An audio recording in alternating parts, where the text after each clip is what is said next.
Thank you very much. Thank you. Thank you. Oh, great applause. Thanks very much. You've been lovely. On the panel here, we've got Wendy MacKeigan on my left. Wendy is the CEO of SK Films. She was the co-writer and co-producer of the acclaimed IMAX giant screen film Amazon Adventure. She produced in partnership with SK and Tanglebank Studios and Howard Hughes Medical Institute on that one. She was also executive producer and a scriptwriter on the worldwide audience and critical hit, I think she wrote this herself, Flight of the Butterflies, ladies and gentlemen, which for the first time in GSA history had a clean sweep at the Achievement Awards. Fantastic. Both films are also honoured to receive funding from the National Science Foundation, and most recently she was a co-writer for Backyard Wilderness. Each of the, as I read out these bios, I'm asking each of the panelists to actually do some writing whilst I read out their bios, so they've got something to do. I would like you to sum up your approach, speakers, to script writing in 3 words. All right, Luke, a bit of homework for you, mate. Do you need a pen? Yeah, I've got a pen. There's a dog eating, the dog's eating his homework and his pen. Right? Here you go.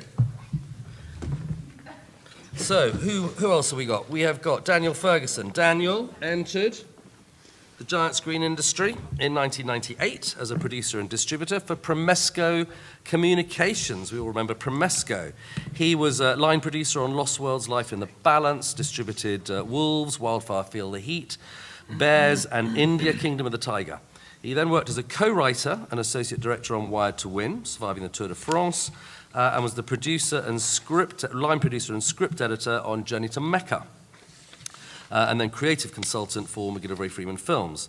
Daniel wrote and directed Jerusalem and Superpowered Dogs, and is currently working on Einstein's Incredible Universe. He's a past member of the GSCA Board of Directors, good man, and former co-chair of the Professional Development Committee. He graduated at McGill University with a degree in theology and has a diploma from Vancouver Film School. That is Daniel Ferguson, ladies and gentlemen. So,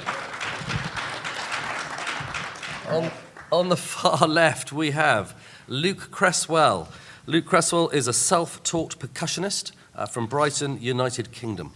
After working for several years as a session player and street musician, he first created Stomp in 1991. Yes. His work as a performer in Stomp includes the Oscars, the Emmys, and Quincy Jones's album Q's Juke Joint? Yeah, you're hit, baby. Yeah, dude, Juke Joint. Lay it on me, brother. Lay it on me. So he has directed, with Steve McNicholas, several award-winning commercials and short films. He received an Oscar nomination for the film Brooms, an Emmy nomination for Stomp Out Loud, and co-directed the award-winning giant screen films Pulse of Stomp Odyssey, Wild Ocean, The Last Reef, and most recently, Great White Shark. So they are all involved in the giant screen business as writers. Let's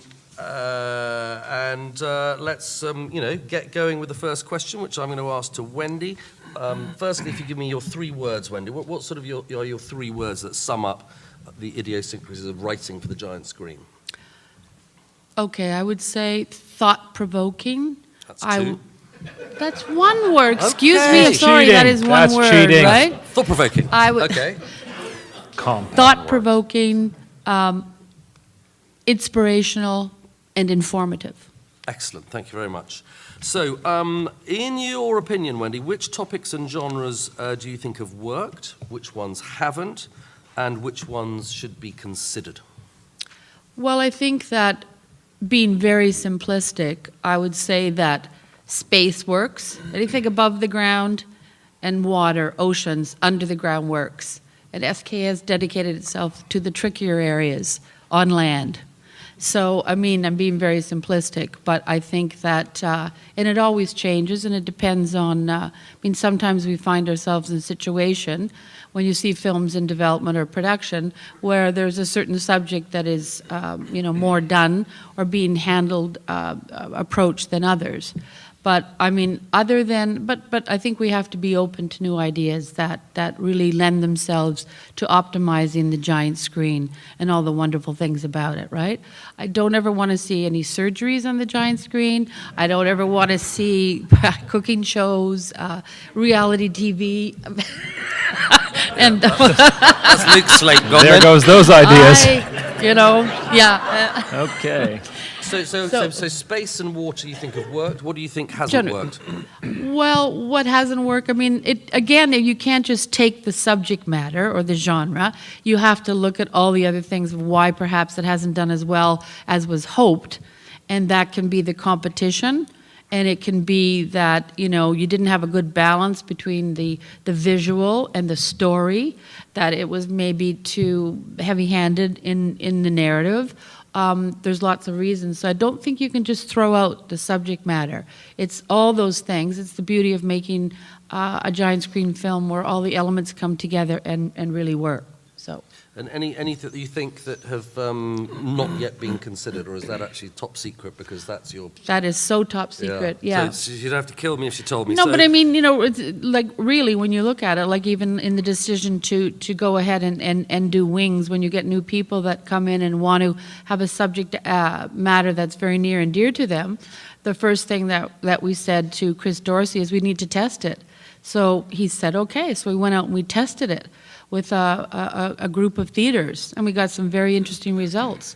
We learned what people love about migratory birds and some things that might not be as appealing to them, and we learned the importance of wetlands, and in what museums it's more of a hot topic than others, and then that informs us, which is all about the subject matters. I'd say to any first-timer, test your subject matter. Don't fall too in love with your subject matter.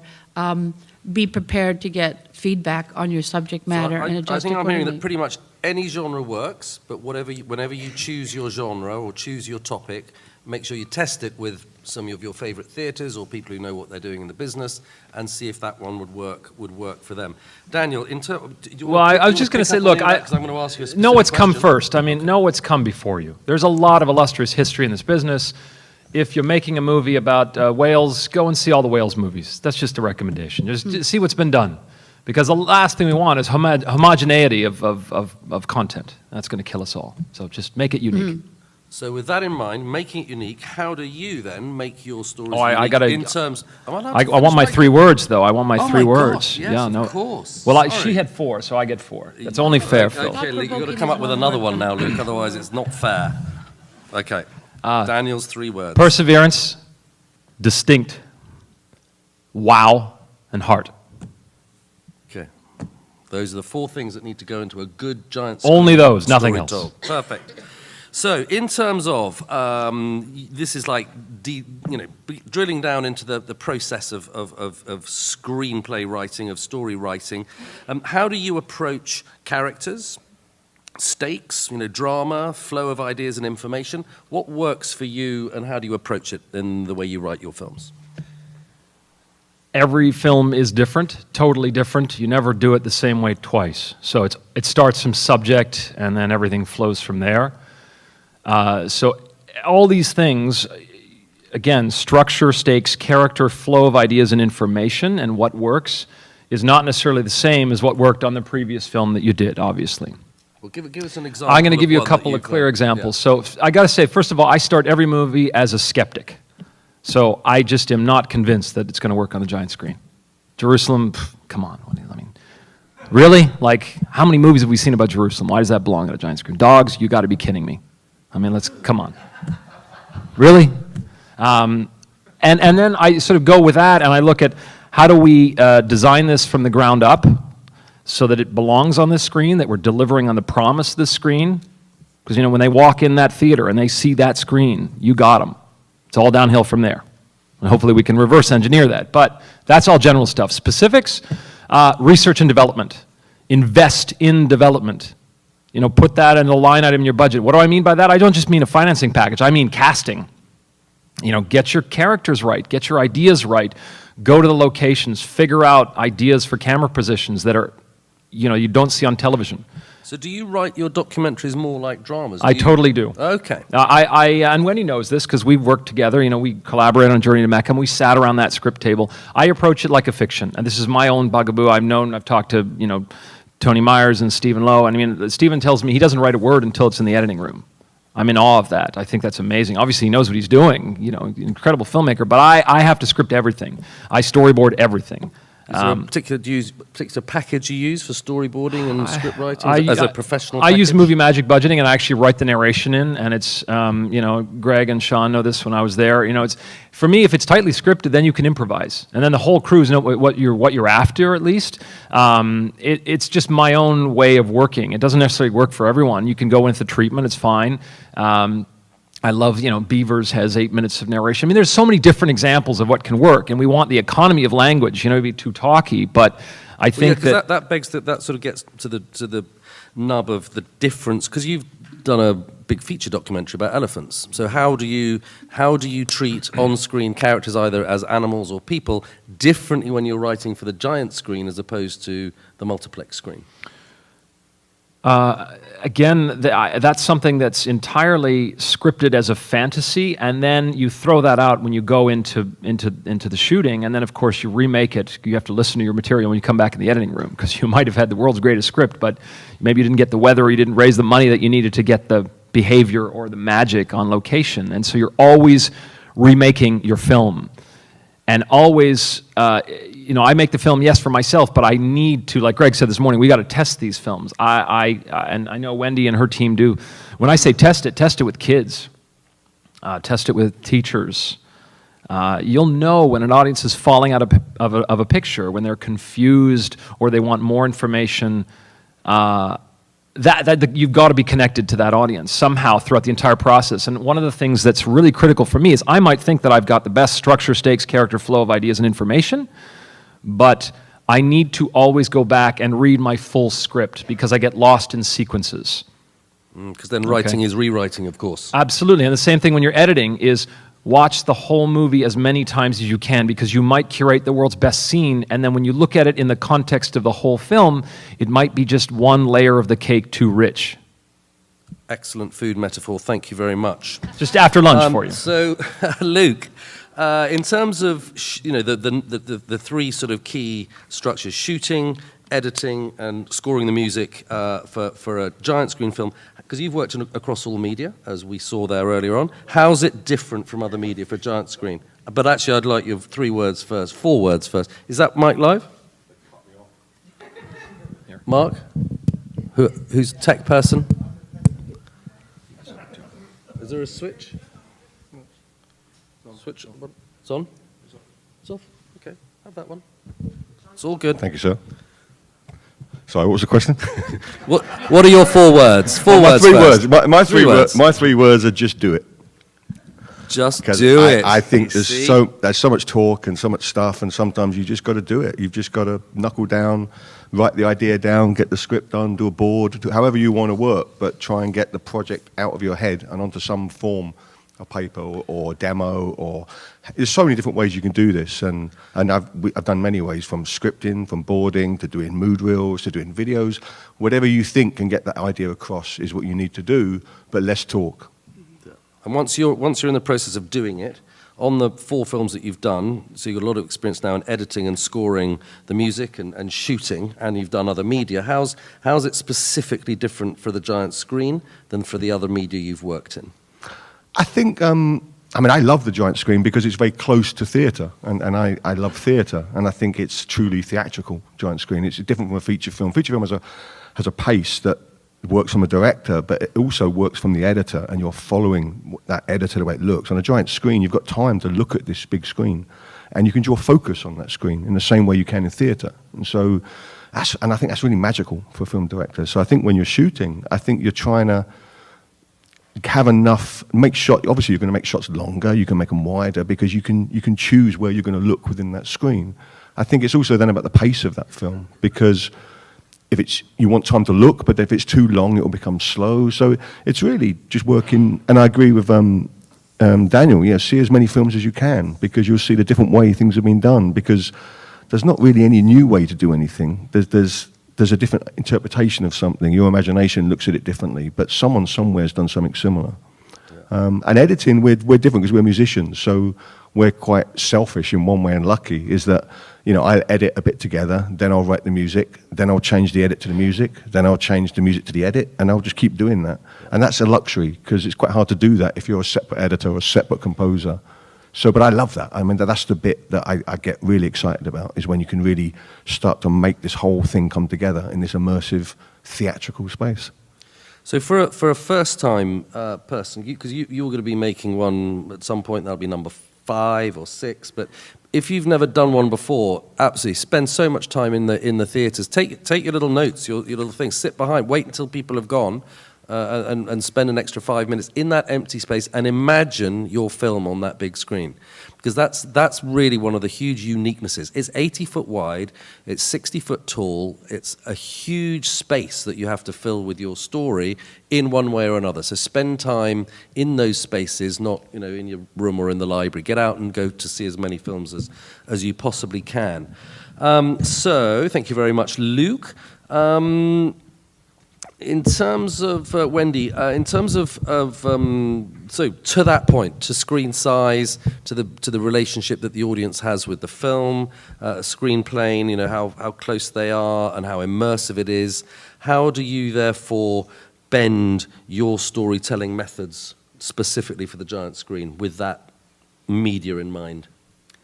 Well, I think it's an organic process, and as Daniel and Luke have said, you are constantly going back at it. So, and you are always looking to be, once you see the visual, and then you have your narrative or your dialogue there, then you're always looking to cut it back. You're always looking to make the visual breathe. This is before. Yeah. This is in the writing. Oh, in the writing? This is Well, this is I a mean- right. Oh, sorry. Yeah. Did we not tell you this is the storytelling panel? Yes. Yeah, Thank just you, kidding. Phil. Thank Yeah, you, so Phil. in He's the- so funny. In I the love his writing, humor. I love him. in the writing, how do you write, knowing that you're writing for that giant screen as opposed to writing for a lovely piece of telly, which I know you do as well. So how do you actually design your scenes differently for the giant screen than you would for a piece of telly? Well, you or for a theatrical, you know what the basic storyline is. You know what you're trying to get visually, and so what I'm trying to say is when you put it out there, you do it and you know that it's going to change. So you don't you just do a general idea of it, and you're already prepared. You don't get upset when different people along the way have things to say about it as you're testing it, as you're refining it. But as Daniel knows, I mean, you're always looking to make it as sparse as possible. And having been in the theatrical world for 12 years, where you have 75 minutes, and the screenwriters that I know very well, they say, "Oh, you're so lucky. You only have to do half as much." And I say, "No, it's twice as hard, because to get it down and still have the story hold to the visual is a real talent." And I agree with Luke that it is very much like theater. And when it works and it hits, it's really magical. So, Dan, for you, when you're writing a scene, what are you thinking about in terms of how you imagine it's going to play on the big screen as opposed to how it would play on a smaller screen? And how does that impact how you literally structure a scene? One of the things that I end? try to do early is I try and curate where the wow moments are going to go, and then I make sure there's enough money for them. Sanguine approach. Because I think that in our format, the novelty of stereo, or the size of the screen, or the 12-channel sound wears off after a few minutes. And so at least I feel today that part of what we need to do is to curate a 45-minute experience where we give something to an audience and maybe take it away from them and give it to them again, so that it remains special. And I love to interact with the audience and watch how they engage and re-engage, disengage from a picture, because one of the things that I think is really important in this format is I do think it's much more interactive. I bet if you hooked someone up to an fMRI machine while they're watching a giant screen IMAX movie, compared to the rectangles where you can actually follow and you're separate and removed from the experience, as opposed to the brain believing that it's actually in the space and that you're the protagonist of the film, it would be very different neurons firing in the brain. And I'd love to do that study. If the GSA will pay for it, then let's do it. But I think when I write a scene or a scenes, I need to make sure there's that balance and that we're investing in those moments so we can pull them off, whether it's a helicopter, a boat, underwater, whether it's just you get to be a dog, or whatever it is, or whether it's 3 girls who might meet or might not meet, or whatever it is. But I build those moments in, and then I make sure that we work around them. And obviously, a moment does not a movie make. Everything has to lead up to that, and so there has to be real narrative cohesion And then I just get other people to read it. I get my wife to read it, and I get people I respect to read it. And Tony Myers is giving me notes on dogs until December. I need notes. I need feedback. You work in a vacuum at your own peril. Do you literally have a number of wow moments you like to put in a film, or is each film different? No, I don't want to pick on anyone, but when I started, like many, many years ago, I remember dear Ed Capel, we all love dearly. He said, you must have an aerial every 45 seconds. That's the rule. And I was just like, there are no rules. Really, there are no rules. The rule is just, entertain the audience. But with at least one wow moment, though. Yeah. Oh, yeah. Okay. You better, obviously, then you're going to get the silence that Mark Brotherton talked about, where people will come out and they'll say, what was that all about? Really? Was that worth the money? You've got to curate the entire experience, both from the marketing and all the way from the marketing, the writing and everything, so that people need to feel that if they miss this on the giant screen, their life is impoverished. That's it. That's what we're here to do. I think it's good to learn from your mistakes as well, and so you can have this ideal way you're going to approach it. And as Daniel said, there are no rules. So in Flight of the Butterflies, we wrote the scene for when Dr. Urquhart comes up the hill and he sees those 500 million monarch butterflies. And we wrote it a certain way, and we thought it was all going to work, and then you film it, and then that doesn't really work. And so that was rewritten, I think, about 12 different times. And then we just sort of let it breathe and came back to it. And each time, less and less and less words. And it was going to depend on the actor's performance as well. And Gordon Pinsent did a phenomenal job, and I'm glad that that's going to be part of the great moments part we're going to see later. So, and also, again, we thought that everyone's going to get so immersed in these butterflies. And then when we had the first assembly, I think what became obvious is that we didn't really bring the butterflies up close and personal to the audience. And the first feedback we got was, would like to get a little closer to those monarch butterflies. And then as a result of that, we did the CGI sequence of the Master of Migration when they're flying a mile high. And, we wrote so that people would feel, and kids really responded to this, that they never thought that this little creature could have so many things that interconnect with one another and make it work, and why it can fly a mile high. That wasn't even conceived when we first sat down and wrote it. Awesome. I think also as a young filmmaker, I think getting notes from people within the industry is fantastic. You should always do that. But if you're testing an idea, whether you're pitching that idea or it's getting audience feedback, then think of how the medium you use to test it. Because some ideas, they're new ideas, they're fresh ideas, and people don't understand what they are. And just reading them, it won't sell, it won't make any sense. So I remember when we did Wild Ocean, and no one really understood the concept of it. So we got loads of footage of all the bait balls and everything else, and we put together a little tape. We showed them that, and then everyone got very excited, and then they understood what it was about. So you just need to pick the medium best to sell that idea. And get people excited. And how do you, Luke, cope with our main audience is in science museums and institutions around the world. How do you personally balance the need to tell factual science on the one hand and a story on the other? Balance between science and story. How do you deal with that? I think that's hard. I think it's always going to be hard because you've got to have science in there. You're playing in science institutions, and you want that. You want that science in there. In my view, I think you've got to, if you don't inspire through the film, the science is irrelevant, in my view. Because if they're not inspired by watching the film, they won't be interested in the science you're talking about. So you've got to get them inspired in the film. You've got to leave them, and I also think you can't give all the answers in the film. You can't leave that film saying you know about the subject now. You've got to leave them with a question. You've got to leave them leaving that cinema and wanting to find out more. And then it's much easier now to find out that science, because the science is all out there, and you can get hold of it. So Wendy, what's your secret to the science story balance? Well, I think, what is science? What is the scientific process? When you just drop a bunch of facts out there, and sometimes there's a tendency to do that, it might not work if at the root of it you're not trying to, you need to provoke connections. And science is really very simple. And you can make it as exciting as you want. And I would suggest for any subject you have, not just see the movies that are about it, but read popular science that's really written well for the masses on that subject. And you see there's a twist or a turn of phrase that's really going to get that science across. And through connections comes awareness. And that's what, and you don't have to be heavy-handed. I mean, in Flight of the Butterflies, for example, or any film, you know, you really want to carefully pace out where you want people to really think. Because if you don't get them to think and be inspired, they're not going to maybe the next day wake up and think, wow, I never thought about that way, right? So if you're looking at a species or something that's threatened, and the point is that you want people to be motivated about change, you can't just lecture them with those scientific thoughts. You have to say, okay, here's a plastic bag, here's a green sea turtle, and they think the plastic bag is, you know, jellyfish.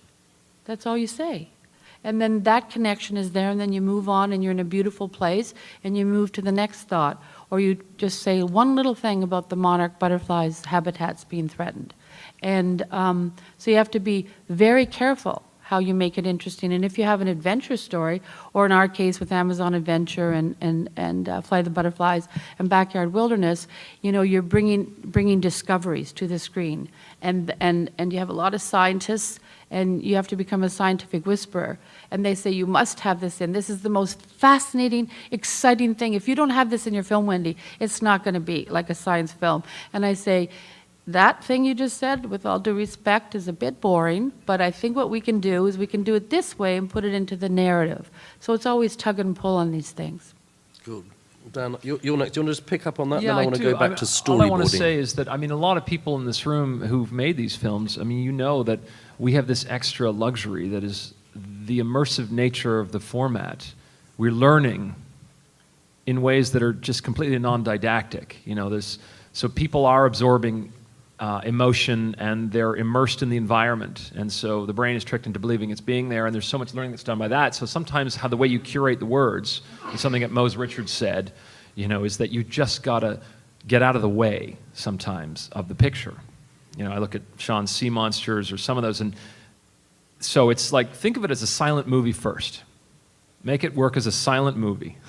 So now, no offense to Tim, okay, or any of the sound people in the room. I didn't mean silent. I meant in terms of the information. So you're dealing with so much information that can be overwhelming to the audience. And then just find that right perfect sentence to orient the audience, give them just enough information so they go, oh my gosh, I had no idea, and then on you go. So to help you with that process, do you literally storyboard the entire film from beginning to end so you can read it like a graphic novel?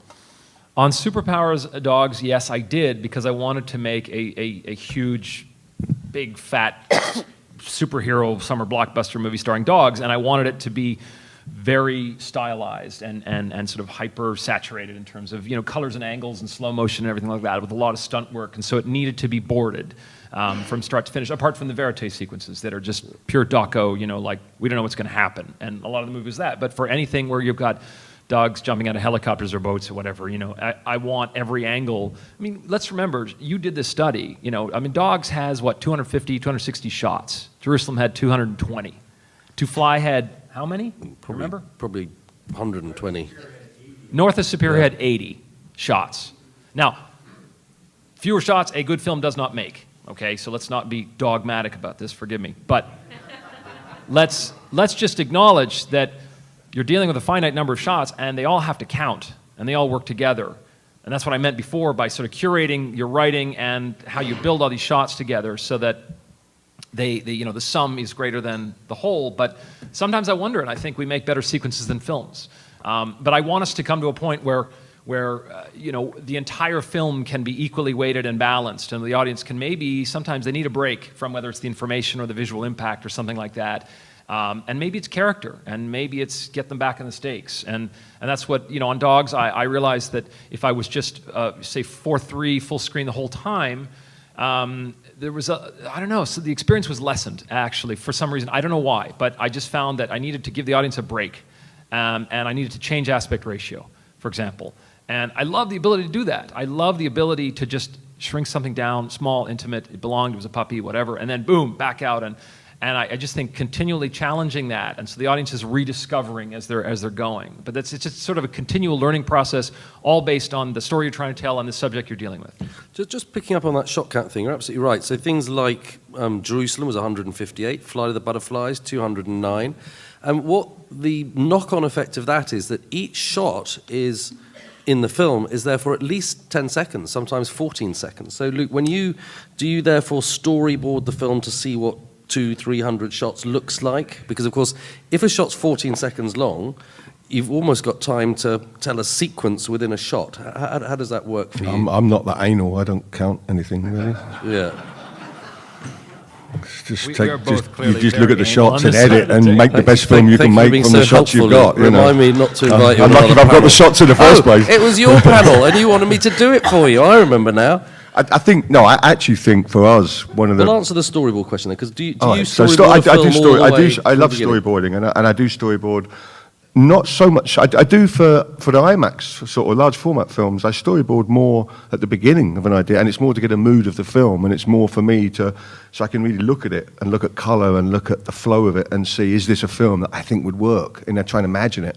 But then practically you're going out filming stuff that you may never be able to get hold of, that you can't repeat on that. And so you then get back into a documentary way of working where you get all that stuff back together, and then you have to reboard it, really, because you look at the different stuff you have and how you work it. I think when we shot Pulse, we were shooting film, 1570, which was fantastic, but, we weren't allowed to shoot much film. We had to wrestle the film off the producer to shoot anything.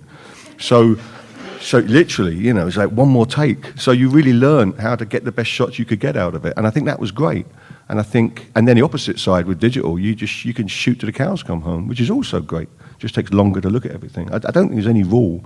I think everything changes for every film you do. But it was less the rules, and because you're an intuitive filmmaker, I know, because I've watched your films loads of times, that you have a lower shot count in your films than you would if it was 10. That's because we have less money. So there's 10, 15 seconds, 10, 15 seconds a shot. Knowing that shots are longer, how do you therefore reference that when you're designing, when you're shooting, that you're looking for something to come past here, you're going to follow it, and move somewhere else? Sometimes, as a filmmaker, you're also a musician, and actually sometimes I want the shot longer because I want to hear the music more at that point, and that's, I suppose, a different way of looking at it, but to me, they're equally as important. And if you have an aerial flying over, it's not a case of that aerial should be 3 seconds. It's a case of if you've got a piece of music that's stretching up at that point and it's just about to hit a crescendo, then I want that shot to match that. And so we'll use it longer for that reason. So it's all subjective and it's all selfish. So Wendy, does that impact your writing, knowing that your film is going to be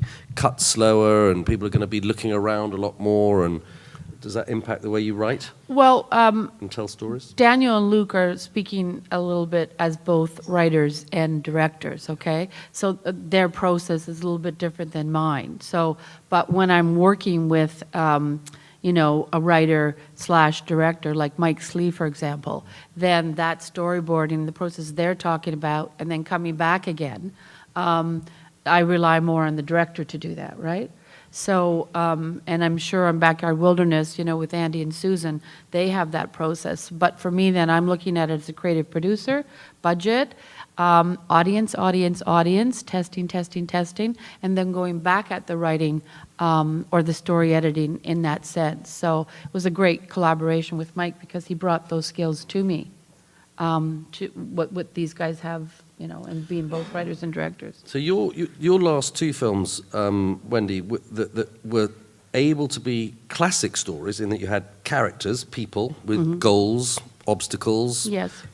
something to overcome, classic narrative structure. When you're going to move on to something more like a blue chip film or an animal, an animal-only movie, how do you then treat the storytelling then if there are no people in it that can have goals and conflicts? Well, really haven't done that yet. I mean, in Wings, what we're going to do in Wings is where there's going to be humans and that are following, part of the bird stories. But we'll take the birds, and the birds will become like characters when we follow 3 bird families. So, and that's going to be the approach that Andrew and Susan take, that we've all agreed to. So it won't really change that much. I mean, in terms of the kind of films that we're producing. Cool. So in terms of like new toys, technology moves on. We've got drones. We saw a big drone in the mini place next door that can drag a huge camera around. Is the camera traps, cables? Is there any of the technology that has emerged in the last 4 or 5 years that's changed the way you're telling your stories, Daniel? And then each of you will answer this one. So have a little think. Of course, I mean the tools change everything, but at the heart, you're telling whatever the story is you have to tell. And there were fantastic movies made with the 300-pound Solito being dragged around Galapagos or wherever. I mean, we make it work, but there's no question that for me, being able to film and follow a puppy over 3 years with the digital tools and to be able to work with a Steadicam, which I personally love, because it allows me to be spontaneous and to react. Because I can board and script until I'm blue in the face, but the dogs are going to do what they're going to do, and that's the fun of it all. So you have to be nimble in that sense, and the technology has allowed us to do that. Drones, I don't know, some people have better use out of them. We didn't use any. I would rather have a great day with an amazing pilot, with a Ron Goodman or whoever you're working with, the right system. That's me, but you have to cost benefit it. I think that the Movi Pro is something that we used. I mean, Peter, you guys had fantastic luck with like the Ronin and those kind of systems, and just to be nimble. And maybe it isn't the Steadicam, it's whatever is going to work. So things are changing every year. Like go to NAB, go to these things, figure out, Sean's rig, Marty's rig. You can get a 16 mil lens in there. We're getting wider maybe now, and as far as stereo. I don't know, Phil, if I'd carry a 3D rig around the world next time. The conversion's getting pretty darn good. Like it all, you have to weigh it based on, I didn't shoot any stereo for water and snow because it was just, I lost the behavior. I lost so many good shots because we're trying to futz with the alignment. And that's not good for stories. So the technology should never come first. It's whatever's going to get you the best shot at the best quality. It's going to deliver on the idea that you have. And so multiple camera systems, and Cube is a great showcase of all these different technologies you can use, but really it's like the audience doesn't care. It's like it hits them here or not, or it hits them here or not. So just make sure that technology serves what you're trying to do. I mean, Wendy, are you even thinking about the technology when you do your writing, or you're just writing a damn good story and you let someone else sort that tech out? No, I mean, I just assume that the talented director and DOP are going to work their magic around that. And I mean, I think that if you look at what it can do for me is I just assume it can enhance the story. As Daniel says, it can't, does the tail wag the dog? I think that for me, there has to be a great story idea and there has to be a great storyline and it has to be entertaining. And then the technology enhances that, right? So if you look at Backyard Wilderness, some of those creatures are very ordinary. But the way that, Michael Mayle and Andy filmed it, the ordinary became the extraordinary. And if you look at all the BBC Earth stuff, and, when I saw the trailer and you see an eye, and you get, your spine tingles. It's so moving, and that's just an eye. And then you think, okay, now what's the story behind that? Or does there have to be many words when they can bring you that in such an extraordinary way that you connect with these creatures, animal to animal, as in the human animal. And that's then when you can see that technique, without words, is profound. And so in that way, that it's the tale of technology that is really, defining the feelings you have. But it always has to be in balance in the end, I think. Have you ever designed a sequence specifically knowing, like with a drone, for instance, you can get lower and closer than you can with a helicopter. Have you designed sequences with new tech in mind, or?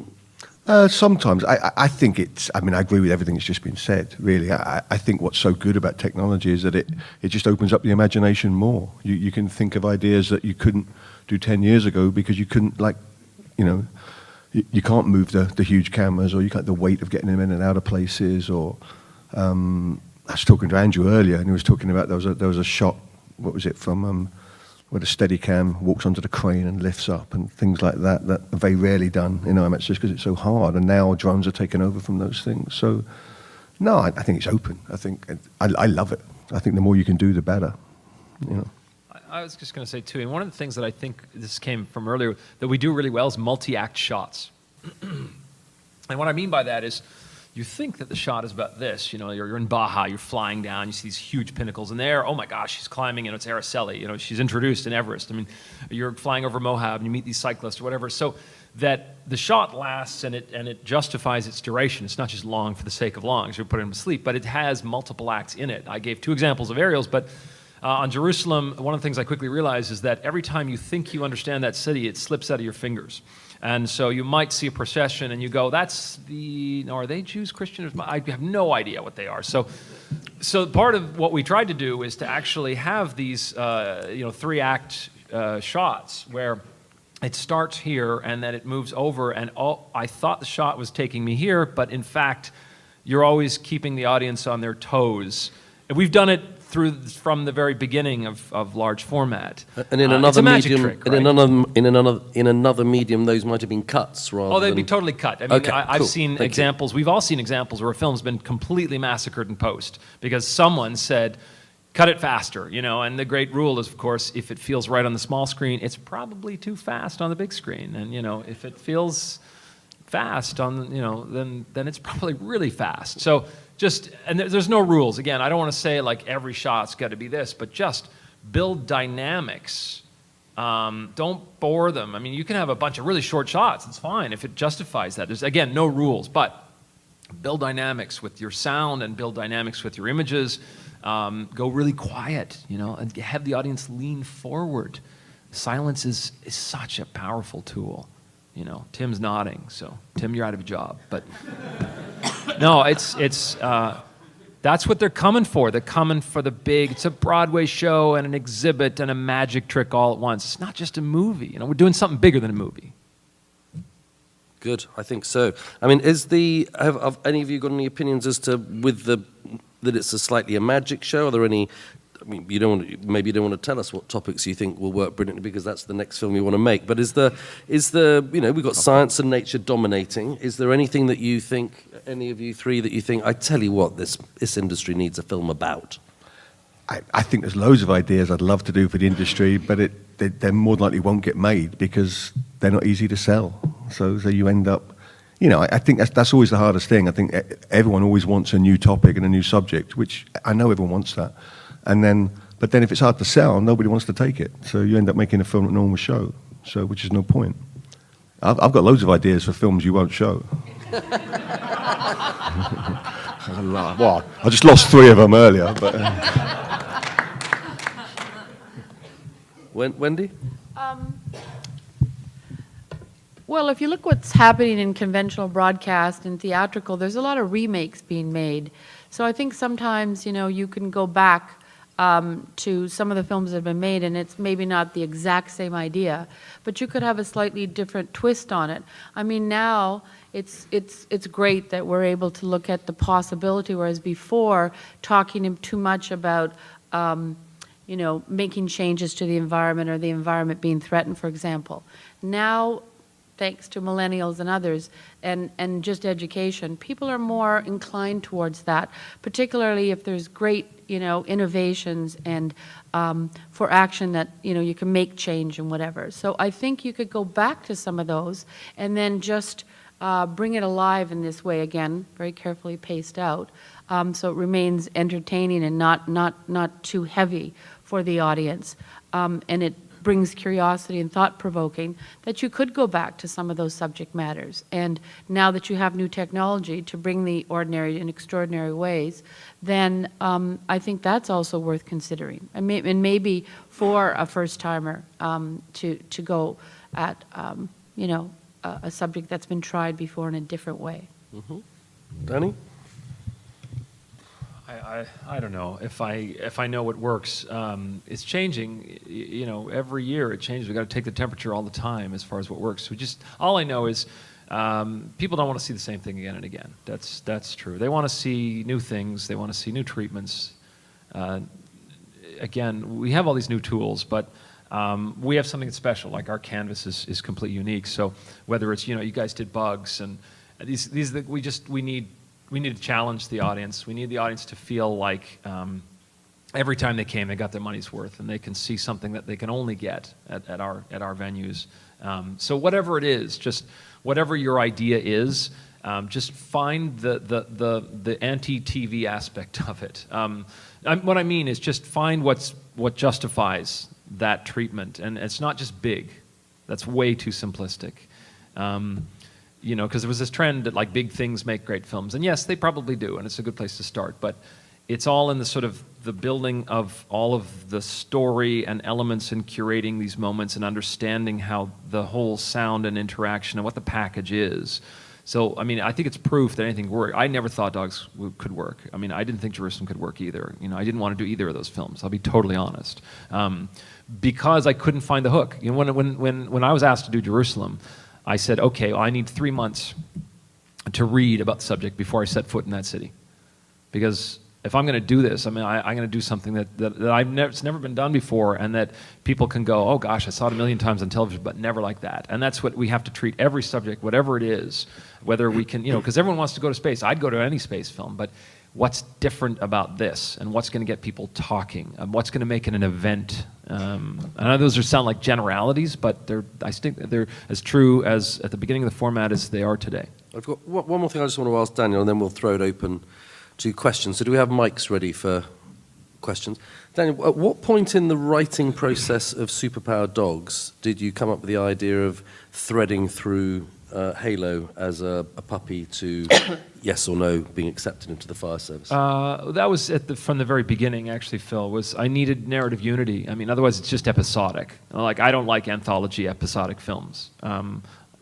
They could work, maybe, but you know, Jerusalem was a triptych narrative as well, funnily enough, but it had narrative cohesion and propulsion, but only because we imposed that on it, you know. So actually, I had a character, it was like a hybrid character called Charlie, and I didn't know who that dog was going to be, and I just called it Charlie. And my initial treatments were, Charlie's in the pound, you know, he's been abandoned, abused, whatever, he gets picked up by this person, and they start this life together. It was like a Romeo-Juliet story. And I knew I was going to have multiple acts, and I knew that every time the Charlie character was going to learn something, that we were going to meet a dog that was the ultimate embodiment of those particular abilities. So that was it. And I just built this sort of structural pyramid, which was, okay, we're going to start with physical, then we're going to move to sensory, then we're going to go to cognitive, and then we're going to finish with instinctive superpowers. And that guided the 4 acts. And within that structure, then I could just let whatever happened. And then I just had to find the right character. And it was about Cat, you know. So yes, it's a movie about dogs, but it's a movie about a human. And what I realized as I made it was, initially we went in with this Cat the person, Cat not the person, Cat the animal. Cat the person. And for those of you who haven't seen right. it, you know, it's the human who picks up the puppy and everything like that. So, and Stephen Lowe actually said to me really early, he said, just make it about one dog. You know, don't make it about too many dogs. And like, even though, and other people said, you know, the opposite. They said, just give the audience cute dogs and that's it. And there were other people who remained nameless that just said, man, come on, just call it Man's Best Friend 3D and get on with it. You know, and that kind of generic approach, I think, will just kill us all. I think so. I think it's like, what's the hook? You know, why this one? You know, dogs, we see them on the internet all the time. I see them every day. Why this? What's the hook? And so I was so skeptical until I found, oh my God, these dogs have these powers that we can only dream of. What if I could? And then it was like, now I haven't seen that before. Now I'm interested. And maybe the audience will come along with me. Ladies and gentlemen, 3 of the finest writers in the business. Let's give them a big round of applause.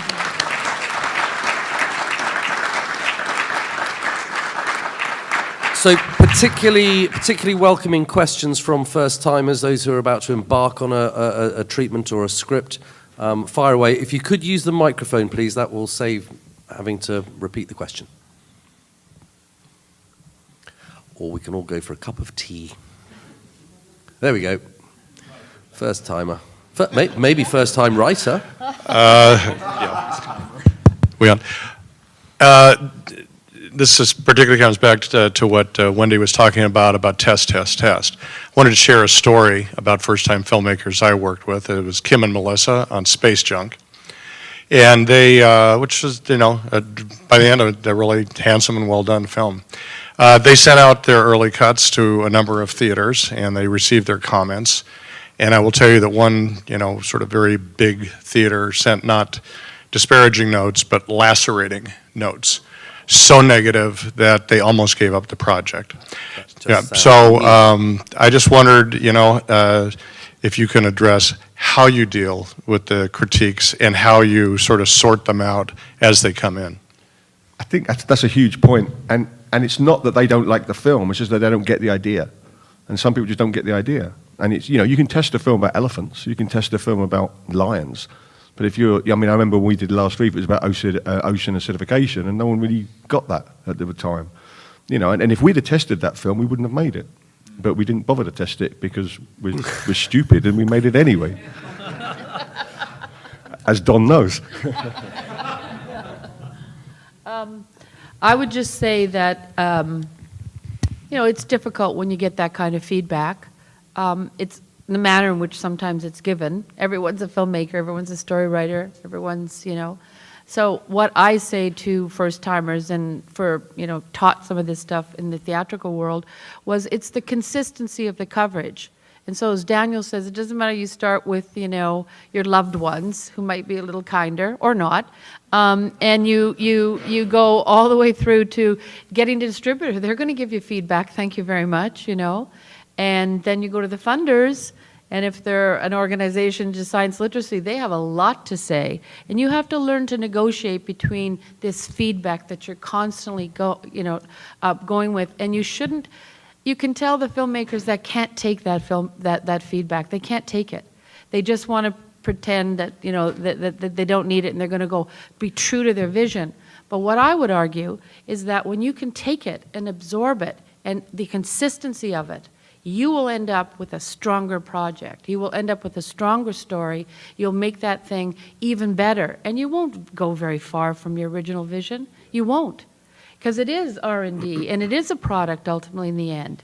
And, we have fierce competition now. Absolutely fierce competition out there. And even the theater buyers, come on, you're saying to us, well, how is that any different than what our audiences could see at home on their small screens, right? How is this different? So we keep talking about the big screen, but it does come back to this unique thing we have, which is to tell that story very well, and keeping in mind the potential of the giant screen and the technologies, right? And because you can't escape it. You don't have to follow all the rules, but you got to be astute and realistic enough to know that there's some that you do. You do have to have a budget. You got to stick to your budget. You got to make sure the budget is in balance with the technical and the story. And you got to realize you have scientific advisors and you have investors, and they do have a say. And you got to get really good at negotiating around all that.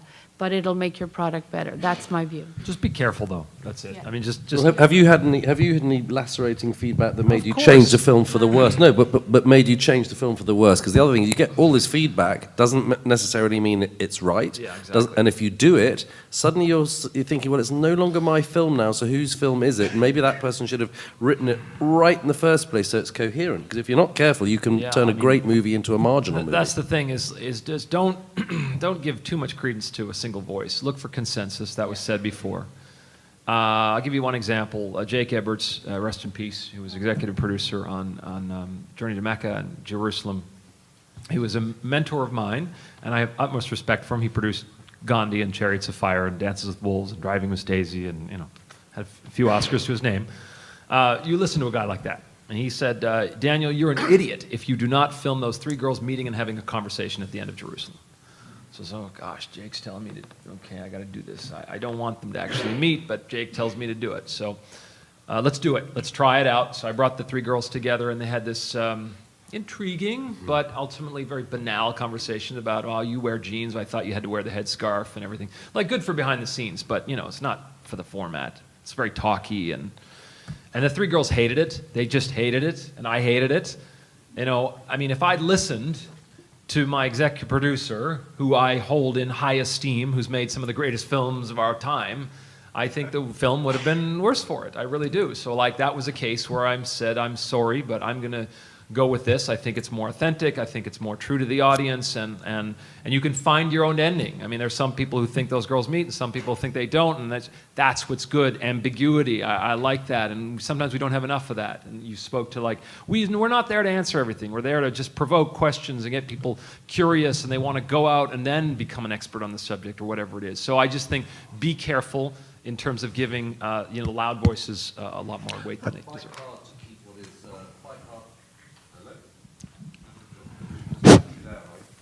I was just going to say on that one point as well. It's be flexible in your film, because a couple of times you're making the film and you suddenly find a totally different ending. You find something else that you didn't realize was there that really changes the movie. And if it's a movie that is more documentary based and you can allow that flexible, then that's great, because it's organic, and it comes like in the statues at the end of Last Reef. We didn't have that until we went back to shoot that, because I found that after we'd finished shooting. Great stuff. We're going to take another question now. Go ahead, David. Hi, everybody. Great panel. I'm going to give you a little bit of preamble, but my question is, does digital filmmaking change the writing? Luke and Daniel mentioned about shooting on film. We all saw Apollo 11. It was shot on 65, 35, and 16 millimeter. We all started shooting on film stock. 4 IMAX theatrical films are being shot on film as we speak. Yeah. No docs are being shot on film. Digital filmmaking is different. When actors and crew hear the celluloid running through the camera, they bring their A game to that take. And that's not me being smart, that's direct quote from Mr. Nolan. So my question is, and by the way, he learned about IMAX filmmaking by seeing the Titanica, Everest, and The Dream is Alive in the Dome in Chicago. So does digital filmmaking change the writing? Well, just one story from Bugs. I mean, it depends on what the subject matter is you're shooting, but the number of times it was, is he going to jump? Is he going to jump? Is he going to move? Is he going to? He's moving, and run out. So it's an inconvenient format for shooting natural history, that's for sure. But that's just my take. I think it totally changes the way you work. But I think there's a slight difference in us working on film or Christopher Nolan working on film budget-wise. But I think for us, you've got X amount of film to shoot, so you make decisions in the camera that you can't change in the edit. I think shooting on digital, you can overshoot everything, and you can actually make your film in the edit. You can change that around. But if you're doing a Hollywood film, you can overshoot film as well if you've got the money. So for those of you who don't know, shooting in 65 millimeter negative, in my opinion, greatest film format ever created, Yeah. and always will be. And I wish I could do them all in 65. But there's something kind of, yes, magical, and people bring their A game, and it depends on the story you're trying to tell. I think that's the point here. And the way those of us who came up shooting 1,000-foot magazines, so what does that mean? That's like anywhere from 2 minutes 45 to 3 minutes if you're lucky, in a single 1,000-footer. So, for aerials, it means you're going to land all the time. But you still get great stuff, and we still do. I mean, look at Greg and team, they're still shooting 1570. We did it certainly on Jerusalem. I would again. And it's worth it for those kind of things. So I think, yes, the application is there, and I would love for film to stay, and I would like to see more Hollywood filmmakers come and use it. I think there's something very magical about it. But that being said, if you understand the value of that, so how much does it cost? We once did an exercise, to say, if you buy the film stock from Kodak, and then you process it, and you develop it, and you do 35 millimeter print downs or telecine or whatever, I estimate it's about $5,000, all said and done, per 2 minutes 45 or 3 minutes. I mean, you kind of have to weigh that. So you're going to pay money either way. So you have to decide what's going to give you that wow. And sometimes it's absolutely going to be worth it. But if you think that way, so there's the key. If you go out and you shoot with the Alexa 65 or the Sony Venice or one of these great cameras, pretend it's film. Pretend it's film. So in other words, just don't, I mean, obviously if you're shooting natural history, it's totally different. So no one size fits all. But just that discipline of we're ready, it's precious, it's running through the gate now. I think it's certainly liberated natural history. I mean, on Bugs, we shot on a ratio of 20:1 because that's what we could afford. Most natural history on digital, and even on old film, 60mm was more like 200:1. So and we have excited digital. The real positive things of digital are things like high speed, 400 frames a second, and having the pre-roll, or up to 1,000 on a 4K camera, but having a pre-roll, so that you can you hit the button and you've got the few seconds before. So there's digital tools have liberated filmmaking, but do you know what? If 3D went away tomorrow and I could go back to making films like I did Wildfire, the first 3 films on film, Wildfire in 2D, drama in 2D, lovely. There's something great if you can plan the shots. And there is something great on film because you plan each shot, you shoot it, and then you cut it together and it works. And it's really lovely. And it's like filmmaking in that sense. But you can't, it's very hard to do that if you're doing natural history or anything else like that because you'll get a different shot. You know? Wendy? Yeah. Is this answering Well, your question, David? Are we... Great. I'm going to leave that one to the pundits. I want to go back to something that Daniel said about Jake, and Jake having suggested that scene of the coming together to do it. I would just say to Daniel that it was very brave and it was very respectful, because of the strong relationship he had with Jake, to try it. And it's no different than shooting different other things. Sometimes it works and sometimes it doesn't. It's organic. So it didn't work in this case, but that doesn't necessarily mean that it couldn't have, and it was certainly worth a try. And that's, you can't, and when you say, well, if you stay true to what you wanted, and then you see in your own view that it would be more successful, it's very hard to know if it would or wouldn't affect how the film is received by audiences. Yeah. But I try it. Cool. Yeah. Absolutely, try it. J'agree. I think we've got about 5 more minutes or so. Anyone else would like the mic for a quick question? We've got Patricia Keeley over there. We got any other questions? Any other hands up? Okay.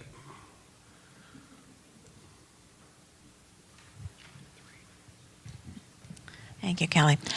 Ask from a writing perspective, has anyone thought about including an interactive element in your film? Because everyone in your audience now comes with, a cell phone with them. The days of sitting down and passively watching a 20 or 40-minute film are, maybe dwindling in some ways. I think if you could actively engage the audience in the film that is on the screen in some way. Is anybody working on that? I think that's an area that I see that we need to really move interesting area. towards. How would we do that? I've been selling Giant Screen as an experience to people specifically because there isn't a phone, and it's a unique 40 minutes where a kid, if they're going to pay attention to anything, it's the screen in front of them. But that's a really interesting But I think we angle. need to use the tools that we have with us, and everyone comes in, we need to make it more interesting and interactive learning. The Black Mirror one recently, and the film where that was laptop, you interface with that, which is a very popular thing. Disney's So I done think, and you experiments can with that. I think the hardest thing with that is you break that spell in that big screen. You come out of that immersive world, and it's whether you want to have everyone to come out of that immersive world to tap something, then somehow get them all back in again. I mean, it's a big screen. It's not like watching something on a laptop, which is very easy to do in that sense. Oh, it's interesting though. I think it could be a really interesting, location-based entertainment thing. Because one of the real issues is, everyone needs to therefore, by definition, have a smartphone, which is by definition linked into the Wi-Fi, and it becomes a much sort of bigger project. But I can imagine that on a smaller scale. A theatre where the kids on the way in are handed a specific tablet and everyone is all linked in, and it's not linked to the outside world. I think once you get people with their phones and that's allowed, then they you may be spending their entire time looking down at their phones, surfing and doing other stuff. But Patricia, I think it's going to be done. Someone's going to do it, and they're going to do it well, and it's going to change the game. And I don't know if it's going to be any of us, but absolutely, I think everything's on the table. The only thing I might object to the passive and you use the word passive or active or whatever. I think that the IMAX experience, the giant screen experience, is very active. And I think just by the nature of how we're interacting with that, I know that's not what you meant, but I feel like I have to say it, is that we have lines of narration with it, or moments where the audience is engaged so much, and you're almost asking them a question there. You're creating what the NSF likes to refer to as these lean forward moments, because maybe the shots are longer and you've created them in such a way where you say like, what do you think the clue is? Could it be, and then they're going to answer before the narrator does. And that's one of the things that we were trying to do as we developed the Einstein film, because it was about thought experiments, which is like, you want the audience to learn how to think like Einstein. That was the key for that. So you want the audience to be as engaged as possible. Now, whether it's literally by answering questions on a phone, I don't know, but just engage the audience, and keep that spell. I mean, that's important, that sort of hypnosis. Yeah. Engage them, obviously, emotionally and informationally, and I think, the SK films obviously do that really, really well. I mean, because you're with Bates, and you're in the Amazon, and you're trying to figure out the mystery, almost before he does. Well, I think we're out of time for questions, but any more words of wisdom like just do it, or any other single sentences Just get the bloody hell on with it. Anyone got a burning little haiku that they want to get out on my panel here to this lovely audience? Well, I've been told I had 2 minutes, but so he's the boss. 2 minutes. Yeah. Then Any he's other giving me that questions? wrap up. We got 1 minute and 10 seconds. So so there's less questions. Wendy, do you want to? It's your last statement. Oh. One sentence statement, or not. You can go second. Luke, he'll come up with something quick. Like, well, no, because you've got time to think about it. No, I don't. Okay. You don't. She's away. I would just say, when you have the idea for your film, that what you want to do is test that idea with as many people as possible. I think you want to use as many techniques available to you to craft it out for the giant screen and talk to as many people as you can. Get yourself a distributor. Be open to consistency of coverage on it. Refine it, test it, refine it, because it is such a condensed time frame in which you have to operate to take full advantage and maximize the incredible potential of this medium. Awesome stuff, Luke. Thank you. I think find a subject that you love, and you're going to have to really love it because it's going to take you years to do. You're not going to make any money at it, but you end up with the most fantastic canvas to do some art on, which is breathtaking and is so rewarding. But you've got to love it because you're going to have to defend it and you're going to have to, cherish it. Daniel? Filmmaking is a collaborative pursuit, and the giant screen is even more so. So look at the talent in this room. There are so many people with so much experience in this room. Whatever your singular vision is, it'll just get better the more you collaborate with people. Let them in. For me, that's why I script. That's why I write, so that my crew and my collaborators know what I'm after, and then the grip or the gaffer can say, I have an idea. And then the film is going to get better. Ladies and gentlemen, we've been Luke, Wendy, Phil, and Daniel. You've been Passion. fantastic. Thank you very much. Let's thank all our panelists, and also thank you, John Lewis, for capturing that. Yeah. Passion. Passion. Passion. Passion. Step to the left.